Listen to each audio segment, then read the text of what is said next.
Trip एका दिवसाची होते. तर आपल्या सगळ्यांना माहिती आहे कुठलाही माणूस जर देवळामध्ये गेला तर स्वतःच्या खिशातले पैसे दक्षिणा म्हणून टाकत असतो. बरोबर आहे का नाही? का म्हणतो दुसरे तुझ्या खिशातले पैसे दे मी देवाला टाकतो. असं कधी दान धर्म आपण करत नाही.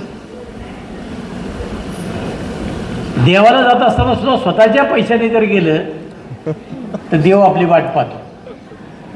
आता बरेच लोक पंढरपूरला जाऊन आले, विठोबा भेटलाच नाही. ज्या गेलेत त्यांना माहिती. सकाळी निघायचं 4 वाजता पोहोचायचं, संध्याकाळी परत 8ला रिटर्न निघायचं. दुसऱ्या दिवशी दुसरी गाडी जाणार असते. जेवढे गेल्या पंढरपूरला त्यांना काय विठोबा भेटला नाही. आणि मग ते एक गीत आहे, आशानं देव काय पावायचा नाही रे, देव काय बाजारचा भाजीपाला नाही.